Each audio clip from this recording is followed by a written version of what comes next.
Eu lembro que um pregador antigo, ele dizia que o mundo está doente, está como se tivesse uma fase, né, terminal, e nós temos o medicamento, né, o antídoto para poder curar o mundo.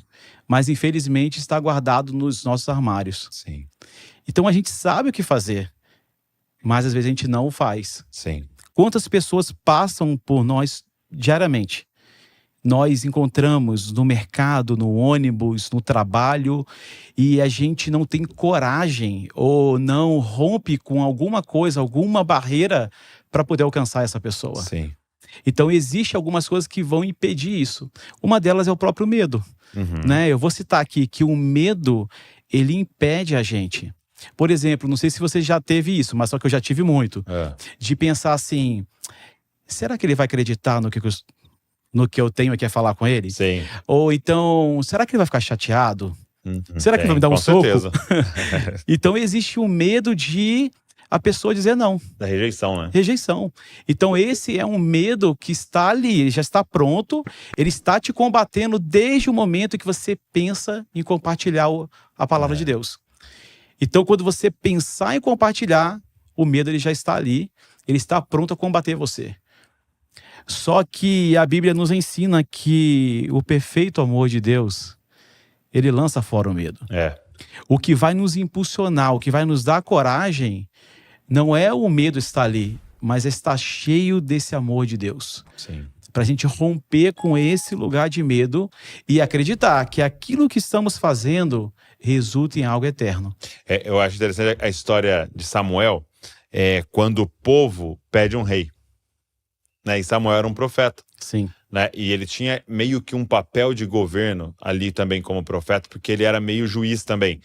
E eles pedem um rei. E aí Samuel fica todo chateado, né?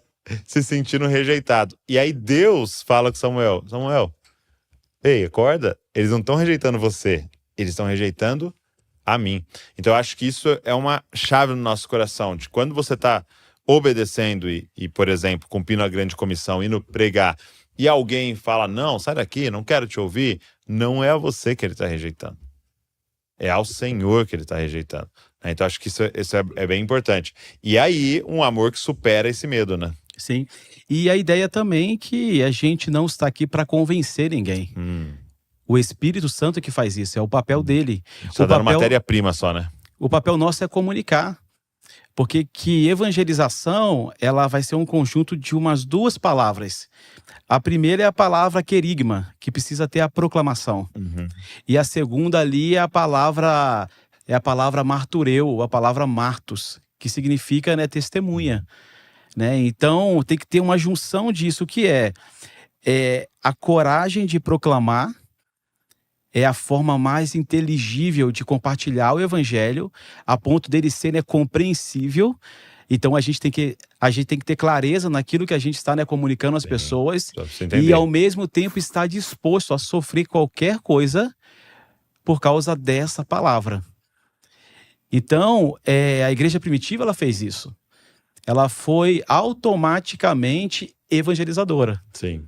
Por isso que o evangelho espalhou, mesmo em meio à perseguição, mesmo em meio a tantas coisas que estavam, né, acontecendo. A igreja totalmente oprimida ali, ela tinha força e coragem para poder enfrentar a cruz, para poder enfrentar o Coliseu, para poder enfrentar os imperadores, mas ela era querigmática e, ao mesmo tempo, né, martírica. E eu creio que é essa convergência que o Senhor está alinhando em nossas vidas agora, para que a gente venha viver sobre os últimos dias. Então, o medo vem para justamente apagar essas duas esferas, né? Que é a proclamação. Então, assim, cara, se eu falar, o que vai acontecer? E automaticamente, com talvez algumas mensagens que vêm contra isso, eu não posso sofrer. Então imagina, você saiu de casa, se preparou, estudou, orou, aí você vai numa praça. Aí você encontra alguém ali e você fala assim, é aquela pessoa. E você chega lá e fala assim, será que eu posso falar com você?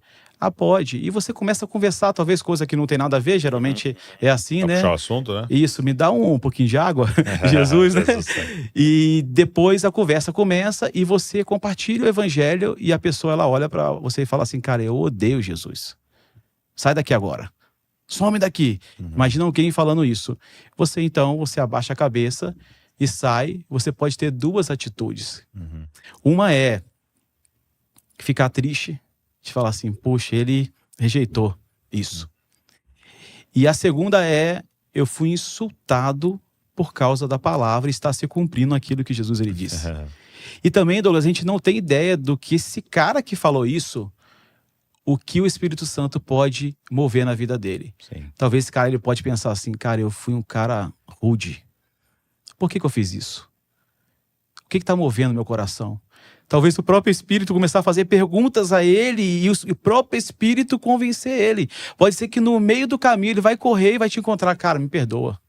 Por que eu fui assim? Eu não estou bem hoje. Então, eu creio que o medo disso nos impede da gente viver aquilo que a Bíblia nos ensina que a gente vai ter que viver. Muito bom. Rejeição. Sim. A Bíblia nos ensina que a gente vai ter que viver. Sofrimento. A Bíblia nos ensina que a gente vai ter que viver isso. A gente não está fora, alheio disso, né? Então o medo é uma dessas coisas e a gente poderia falar De tantas várias, outras né? sobre isso. Uma que eu acho que a gente até chegou a pincelar nela aqui é essa ideia de que é só para alguns da igreja, né? Sim. Então essa ideia até de uma elite, né? Então, não, os pastores, os evangelistas, né?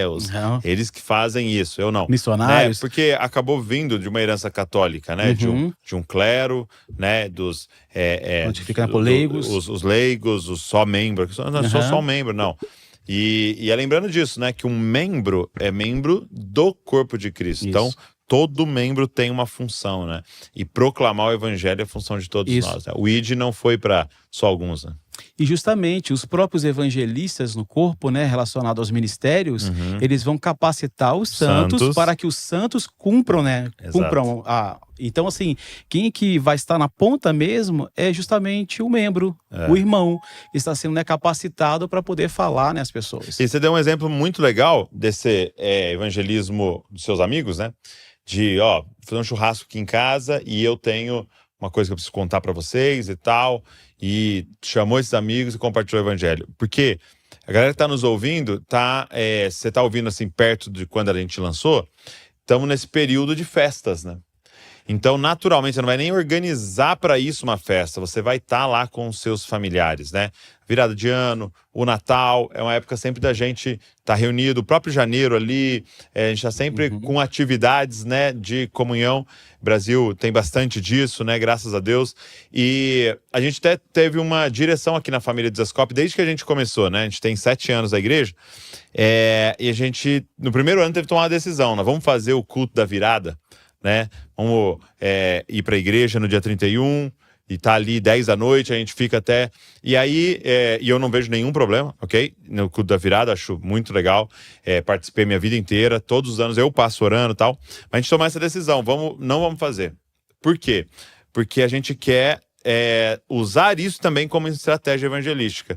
Então, todo mundo da igreja vai estar fazendo o seu próprio culto da virada em sua casa, porque geralmente você vai ter alguns familiares e amigos não crentes que estarão lá. E aí a gente começou a desafiar todo mundo. Cara, faz lá, dá uma palavra lá. Gente, posso falar aqui qual o significado do Natal? 10 minutinhos antes da gente comer e dá uma palavra, ora pelas pessoas, ora com as pessoas para virar o ano e tal. E a gente começou a ver esse bom testemunho. Porque você percebia que um monte de familiar criticava até o pessoal da igreja. Por quê?